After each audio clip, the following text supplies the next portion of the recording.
శుక్లాంబరధరం విష్ణుం శశివర్ణం చతుర్భుజం ప్రసన్నవదనం ధ్యాయేత్ సర్వవిఘ్నోపశాంతయే. ఓం గం గణపతయే నమః. ఓం శ్రీ మాత్రే నమః. ఓం శ్రీ గురుభ్యో నమో నమః. మా ఆది ఆస్థాలను చూస్తున్నటువంటి మీ అందరికీ పేరు పేరున నా హృదయపూర్వక నమస్కారాలు. నేను మీ డాక్టర్ వాడ్రి ఆదినారాయణరావు. ఇప్పుడు మనం ఆగస్ట్ 23వ తారీఖు నుండి 29 అంటే 23rd ఆగస్ట్ 2026 నుండి 29th ఆగస్ట్ 2026 వరకు కూడా ప్లానెటరీ పొజిషన్ ఎలా ఉంది అంటే 12 రాశుల వరకు ఎలా ఉంటుంది, ప్లానెట్స్ ఇచ్చే పొజిషన్ కాదు, ప్లానెట్స్ ఇచ్చే ప్రభావం ఎలా ఉంటుందో తెలుసుకుందామండి. అసలు గ్రహాలు ఏ రాశిలో ఉన్నాయో ఒక్క నిమిషంలో తెలుసుకుందాం.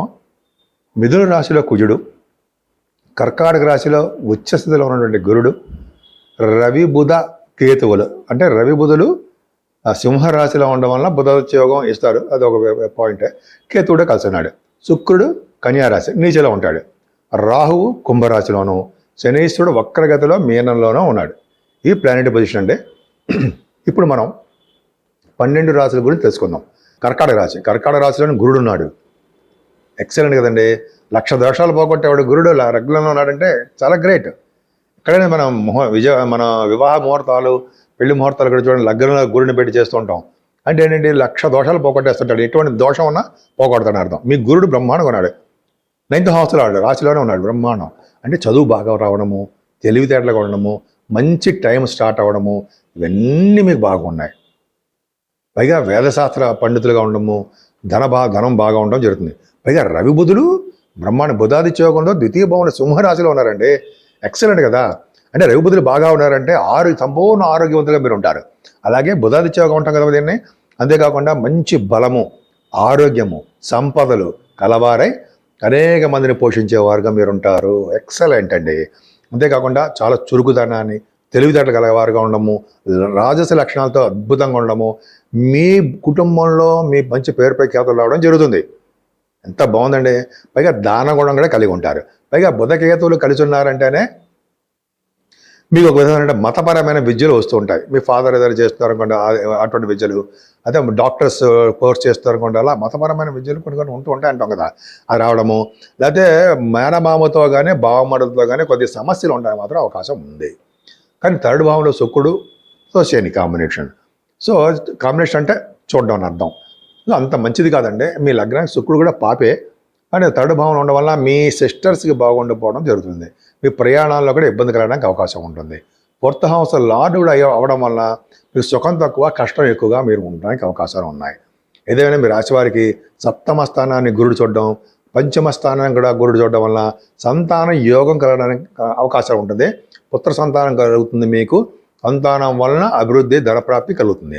7వ భావాన్ని గురుడు చూడడం వలన, 7వ కూడా శనీశ్వరుడు బాగుండడం వలన మీకు వివాహ శుభకార్యాలు జరగడము, భార్యాభర్తల యొక్క అన్యోన్యత బాగుంటుంది. ఏదైనా 8వ స్థానంలో 12th హౌస్లో వాడు 8మలో ఉన్నాడు.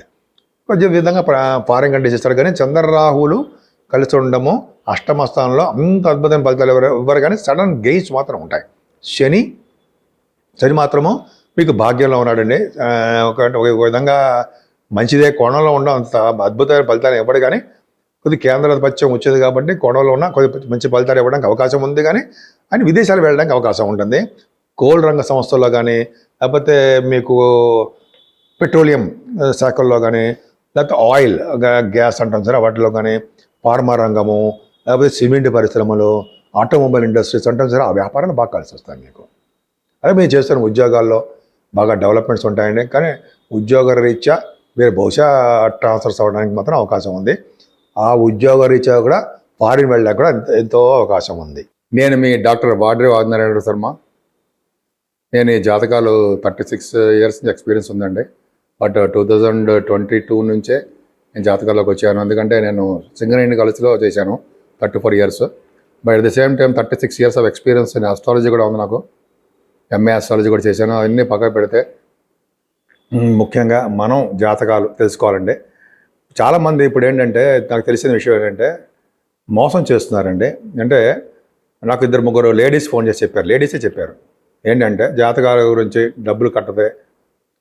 వైజాగ్లో ఒక ఆయన కూడా ఒక ఆయన కూడా చెప్పారు. ఆయన ఐఐటి స్పెషల్ అంటే ఐఐటి అంటే మీకు తెలుసు కదా, ఖరగ్పూర్లో చేశారు. ఆయన చాలా సీనియర్. ఆయన ఆయన కూడా చెప్పడం ఏంటంటే, నేను చాలామందికి ఫోన్ చేశాను సార్. కొంతమందికి ఫోన్ చేశాను జాతకాలు చెప్పమని. వాళ్ళంటే డబ్బులు కట్టండి సార్ 4,000 3,000 చెప్పి అన్నారు. కట్టాను. మళ్ళీ తర్వాత వాళ్ళు ఫోన్ చేసినా కూడా లిఫ్ట్ చేయట్లేదు.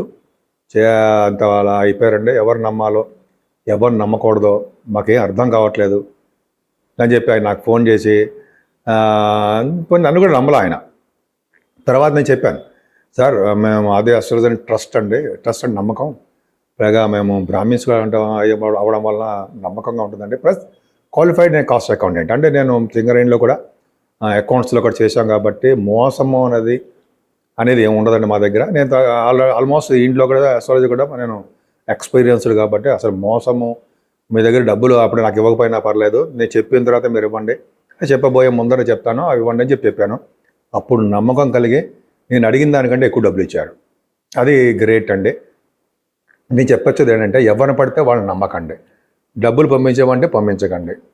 కొద్దిగా మీకు దగ్గరలో ఉన్న వాళ్ళు కానీ, లేకపోతే మీకు బాగా తెలిసిన వాళ్ళు కానీ, లేకపోతే మీకు డాక్టరేట్స్ అయి ఉండి ఎక్స్పీరియన్స్డ్ వాళ్ళు ఉంటారు సార్ అస్ట్రాలజీలో, వాళ్ళ చేత నా దగ్గర చెప్పించమని చెప్పట్లేదండి, వాళ్ళ చేత చెప్పించుకుంటే మంచి ఎక్స్పీరియన్స్డ్ పర్సన్స్ సార్ చెప్పించి, డాక్టరేట్ లేకపోయినా పర్లా, నాలెడ్జ్ ఉండాలి వాళ్ళకి, నమ్మకస్తులే ఉండాలి, చెప్పించుకుంటే మంచిదండి. పైగా డాక్టరేట్ అయి ఉంటే కొద్దిగా సబ్జెక్ట్లో డెప్త్ నాలెడ్జ్ ఉంటుందని నా ఉద్దేశం. నాకు ఆ రెండు ఉన్నాయి. ఆ రెండు అంటే డాక్టరేట్ ఉంది, నేను ప్రొఫెషనల్ ఆస్ట్రాలజికల్ ప్రకారం కూడా నేను 36 years ఆఫ్ ఎక్స్పీరియన్స్ ఉంది. అంటే నేను 2017 వరకు కూడా నేను ఎవరికి చెప్పలేదంటే మా సింగరేణిలో చెప్పేవాడిని, నేను మీ డాక్టర్ వార్డర్ ఆదినారాయణ శర్మ. ఇప్పుడు మనం రెమెడీస్ ఏం తీసుకోవాలి, ఏం చేయాలి, లేకపోతే మనం గ్రహాల యొక్క ప్రభావం మనమే ఉండకుండా ఏం చేయాలి తెలుసుకునే ముందర నేను ఆస్ట్రాలజికల్ దీంట్లో కూడా ఉన్నాను కాబట్టి జాతకాలు చెప్తుంటాను. జాతకాలే కాదు, పెళ్లి ముహూర్తాలు కూడా పెడుతూ ఉంటాం మేము అంటే నేనేనండి, మేము అంటే ఎవరు 100 మంది ఏమంటే లేరు, నేనే పర్ఫెక్ట్గా చూసి చెప్తాను అనమాట. అంతేకాకుండా ఒడుగు ముహూర్తాలు అయిపోయాయి కాబట్టి ఇంకా కష్టం. ఇవి మాత్రం పెళ్లి ముహూర్తాలు, ఇవన్నీ గృహప్రవేశ ముహూర్తాలు, ఇవన్నీ కూడా మనం మన ఆది ఆస్ట్రాలజీ నుంచి మీరు పెట్టించుకోవచ్చు. ముఖ్యంగా జాతకాలు చాలామంది అడుగేది ఏంటంటే, మాకు డేట్ ఆఫ్ బర్త్ లేకపోతే ఎలాగండి అది అంటారు. కానీ డేట్ ఆఫ్ బర్త్ ఉండాలండి, టైమ్ ఆఫ్ బర్త్ ఉండాలి, అలాగే ప్లేస్ ఆఫ్ బర్త్ 4 ఉంటే జరుగుతున్న దశలలో మీకు పర్ఫెక్ట్ రిజల్ట్స్ వచ్చేస్తాయి. అదే గోచారం నేనే చెప్తానండి. ఫస్ట్ జరుగుతున్న దశ గురించి చెప్తానండి నేను. మొత్తం అంతా వాళ్ళకి కూలంకషంగా మొత్తం విడమరి చెప్తుంటాను. ఆల్మోస్ట్ 40 minutes వరకు ఉంటుంది నేను చెప్పేది, రిటర్న్గా రాసిస్తాను. అలాగే నేను చెప్పే వాయిస్ కూడా రికార్డ్ కూడా చేసిస్తాను. మీకు చెప్తుంటాను, రికార్డ్ చేస్తాను. అంటే ఏంటి, మీరు ఒకసారి వినేసిన తర్వాత మళ్ళీ ఏం చెప్పారు ఆదినారాయణరావు గారు అంటే మళ్ళీ ఇంకోసారి రికార్డ్, నేను చెప్పిన వీడియో అదే వాయిస్ వినొచ్చు అనమాట. అలా ఉంటుంది మన దగ్గర. సో ఇదొకటేనండి. చాలామందికి ఏంటంటే అన్నీ ఉండాలి, డేట్ ఆఫ్ బర్త్ ఉంటే పర్ఫెక్ట్గా జాతకం వస్తుంది. పిల్లలు లేని వారు కానీ, లేకపోతే సంతానం గురించి ప్రయత్నిస్తున్న వారు కానీ, పెళ్ళిళ్ళు కానీ ఉంటాయి కదండి చాలా మంది ప్రాబ్లమ్స్. విదేశాల్లో వీసా స్టాంపింగ్ అవన్నీ చాలా ఉంటాయి. అవన్నీ కూడా జాతకాల్లో కూడా ఆల్మోస్ట్ చెప్పచ్చండి. ఒక జాతకం చూడంగానే వాళ్ళు ఎటువంటి వాళ్ళు అని కూడా చెప్పచ్చు. నేను చెప్పగలను కూడా, అంటే పెద్ద గ్రేట్ ఏం కాదు. జాతకం చూడంగానే వీళ్ళకి జనంలో పుణ్యం చేశారా, లేకపోతే అసలు ఏం చేయకుండా వచ్చారా ఆ భూమిలో అనేది కూడా క్లియర్గా తెలిసిపోతుంది. చాలామంది జాతకాలు చూస్తుంటాను. అలాగే ఏదైనా మీ జాతకాలు చెప్పించుకోవాలనుకున్నా, లేదా మీకు వాస్తు పూజలు చేయించుకోవాలన్నా, అంటే దోషాలు ఏమైనా ఉంటే తెలుసుకోవాలన్నా మీరు నా నెంబర్కి ఫోన్ చేయండి, తప్పకుండా చెప్తాను.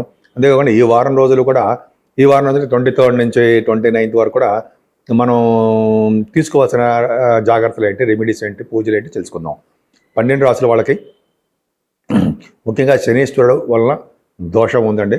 అలాగే శుక్రగ్రహ దోషం కూడా ఉంది. ఎందుకంటే శుక్రుడు నీచ స్థితిలో ఉండడం కారణం ఒకటి, అలాగే శని వక్రగతిలో ఉండడం వలన ఈ 2 గ్రహాల ప్రభావం చాలా మంది మీద ప్రభావం ఎక్కువ ఉంటుంది. ముఖ్యంగా శుక్రుడికి ప్రభావం కూడా తెలుసుకుందాం. అమ్మవారికి పూజలు చేసుకున్నా, లక్ష్మీ అమ్మవారు కానీ, మీ ఇష్టం కనకదుర్గ అమ్మవారు కానీ, కలువ పువ్వులతో కానీ, ఎర్రని మందార పుష్పాలతో కానీ, అయితే కలువ పువ్వు ఆల్మోస్ట్ అంటే మారేడు దళాలు అమ్మవారు పూజించిన స్థిరమైన లక్ష్మీదేవి మన ఇంట్లో ఉంటుందని శాస్త్రం చెప్తోందండి. అలాగే శుక్రుడు పూజించడం ఇంకోటి అంటే చండీ హోమాలు చేయించుకుంటూ, అమ్మవారికి అభిషేకాలు చేయించుకుంటూ, కుంకుమ పూజలు చేయించుకుంటూ ఉంటే శుక్రగ్రహం వల్ల వచ్చే దోషాలు చాలా మటు పరిహారం అయిపోతాయి. ఆల్మోస్ట్ శుక్రుడు కూడా మారిపోతున్నాడండి. September 2 నుంచి శుక్రుడికి బ్రహ్మాండంగా మంచి బ్రైట్గా తయారైపోతాడు. సో సెప్టెంబర్ 2 నుంచి. పై శనీశ్వర దోషాలు ఏమున్నాయి, అర్ధాశ్రమ శని, అయ్యలేని శని ప్రభావం, అన్ని దోషాలు ఉంటాయి కదా అని. కాబట్టి చండీ హోమాలు అది హోమాలు చేయించుకుంటూ ఉంటే ఆంజనేయ స్వామి హోమం కానీ, లేకపోతే శనీశ్వరుడికి మన్య సూక్తంతో తైలాభిషేకం పర్ఫెక్ట్గా ఉంటుందండి.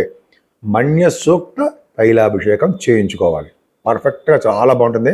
ఎటువంటి అనారోగ్య సమస్యలు ఉన్నా, ఎటువంటి చిక్కుల్లో ఉన్నా, కోర్టు కేసులో ఉన్నా సరే గెలిచి తీరుతారు.